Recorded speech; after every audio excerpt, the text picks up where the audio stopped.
ବାଲେଶ୍ୱର ଜିଲ୍ଲାରେ ଭୟାବହ ଅଗ୍ନିକାଣ୍ଡରେ ଘର ଜଳି ପୋଡ଼ି ପାଉଁଶ। ବାଲେଶ୍ୱର ଜିଲ୍ଲା ସିମୁଳିଆ ବ୍ଲକ ଅନ୍ତର୍ଗତ ଶ୍ୟାମସୁନ୍ଦରପୁର ପଞ୍ଚାୟତରେ ଗତ ରାତିରେ ଏକ ଭୟାବହ ଅଗ୍ନିକାଣ୍ଡ ଘଟିଥିବାର ସୂଚନା ମିଳିଛି।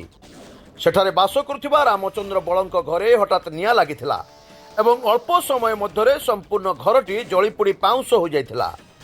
ନିଆଁ ଲାଗିଥିବା ଦେଖି ସ୍ଥାନୀୟ ଲୋକମାନେ ତୁରନ୍ତ ଭଦ୍ରକ ଦମକଳ ବିଭାଗକୁ ସୂଚନା ଦେଇଥିଲେ।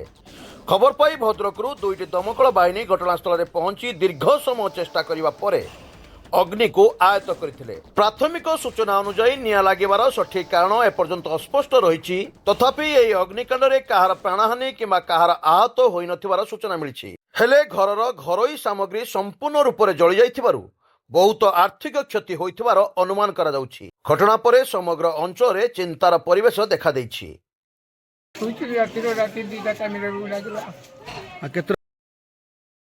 ଶିମୁଳିଆରୁ ବନମାଳୀ ମହାକୁଡ଼ଙ୍କ ରିପୋର୍ଟ, ସ୍ୱତନ୍ତ୍ର ଓଡ଼ିଶା ଲାଇଭ୍।